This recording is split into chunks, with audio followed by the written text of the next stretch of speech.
ਵੇਖਿਆ ਪਾਕਿਸਤਾਨ ਵਿੱਚ ਕਈ ਜੀ ਮਖਲੂਕ ਪਾਈ ਵੀ ਨਹੀਂ ਹੈ ਜਿਨ੍ਹਾਂ ਕੋਲ ਅੰਨੇ ਜੇ ਪੈਸੇ ਪਤਾ ਹੀ ਕੋਈ ਵੀ नहीं है। डीजल किस तरह लीटर है वैसे?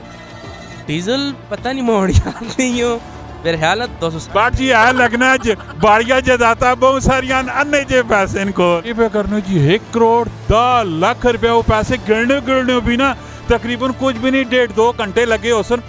और कोकलू मोकलू जिन है भी माशाल्लाह सोहन कितने सोहन माशाल्लाह चेहरे ते मुस्कुराहट भी सोहनी लगनी ने गला करसा खरिया साहब सच्चिया ते सुचिया अस्सलाम वालेकुम। मेरा नाम है कामरान और अक्सर वीडियो बनाता रहता हूँ, आप भी देखते रहते हैं। इस टाइम मैं मौजूद हूँ जी अपने शहर टेक्सला में छाछी मला, जहाँ पे गाड़ियों का एतवार बाज़ार लगता है। और अक्सर हम रोडों पे देखते रहते हैं डालों का बड़ा नाम मशहूर है। तो एक डाले का मालिक मेरे साथ खड़ा हुआ, ज़रा डाले के मतलब पूछते हैं कि डाला ये मिलता है कितने का है, इसका खर्चा कितना है और इसमें क्या कुछ खास चीज़ें होती हैं। जी अस्सलाम वालेकुम। वालेकुम सलाम जी। भाई ने ना किए बिलाल भट्ट ना भट्ट साहब माथे पहले दसो कड़े इलाके ने मैं टैक्सी नहीं है जी। माशाल्लाह जी बिलाल जी ये जरा डाला वे ये वेचने आंदा पे ने कि काम कराने आंदा पे ने? ये बस काम कराना मैंने जी इसना ते वेचने क्या होनी है कहते ही होनी वेचना होनी कितने ने कितने ने ये कहते है जी 1 करोड़ दा ना की पे करने जी 1 करोड़ 10 लाख रुपया वो पैसे गिरने भी ना तकरीबन कुछ भी नहीं 1.5-2 घंटे लगे हो सन। कभी 100 ने नोट कभी 1 करोड़ दा विच होना तो कितना टाइम लगना है उस 1 करोड़ 10 लाख गिरने? बस जिन्ना देते ही उन्होंने को मशीन गिरने गिन के दिन मैं जी उंगलियां कदे गिरने लगा 100 ने नोट कदे 1 करोड़ 10 लाख रुपया गिरने लगा। सुबह 8 बजे मैं गिरने ते शामी कुछ भी नहीं 4-5 बजे सुनी गल है कि नहीं? जी जी बिल्कुल। अगर 100 ने नोट होन क्यों गड्डियां बहुत वड्डियां महंगी हो गया पर इसनी वजह इसनी रीजन की?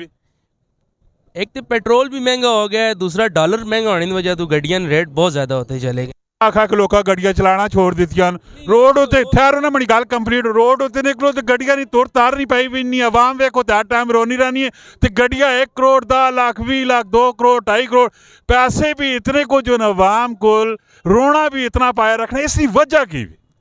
अवाम को पैसा है भी गवर्नमेंट को पैसा कोई नहीं ना जी।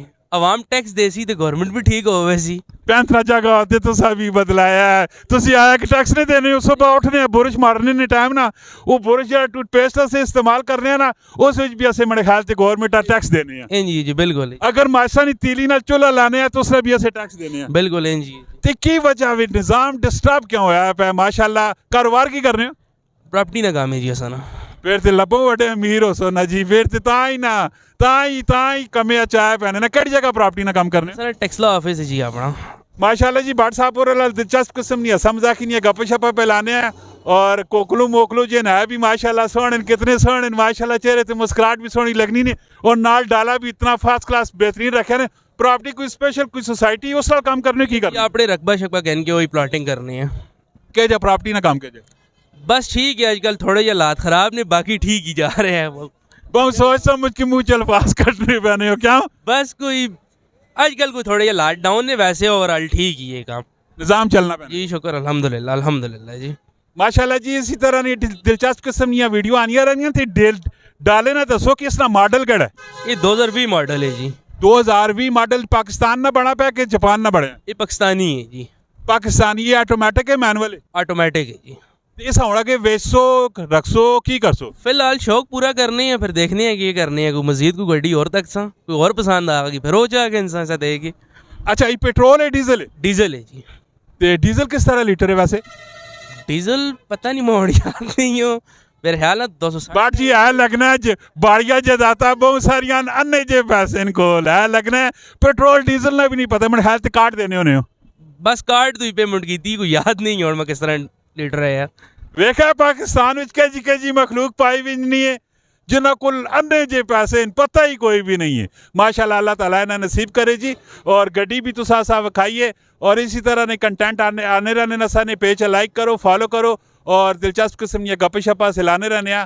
भट्ट साहब माशाल्लाह बहुत ही दिलचस्प किस्म दे इंसान हो नसा ने अपने भरा नो अगर मेरिया गल्लां तुसा बुरियां लगियां या भट्ट साहब बुरियां लगियां तो असें माजरत चाहने क्यों भट्ट साहब कोई ऐसा गल बुरी तो नहीं लगी? कोई गल सा नहीं बुरी नहीं बहुत अच्छी गल्लां कीतियां। की मैसेज की पब्लिक का देना चाहते हो?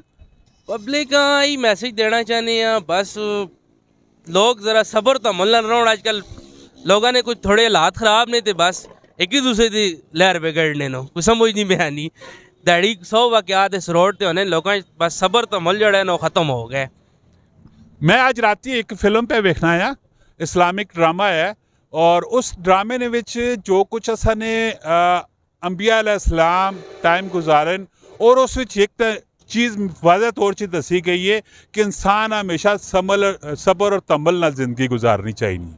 अजला तो चलना आना पैना है, ज़ात आखनी है। अज कदे अंधेरा है तो कल रोशनी भी होसी, सुबह होनी तो शाम भी होनी है, ठीक है। हमेशा भट्ट साहब होरा बड़ी सोहनी गल की, सबर और तम्मल नाल अगर तुसी जिंदगी गुजार सो तो टाइम भी गुजर विनसी। और इंशाल्लाह मिलने नेक्स्ट वीडियो च। अपना बहुत सारा ख्याल रखियो। फी अमानिल्लाह।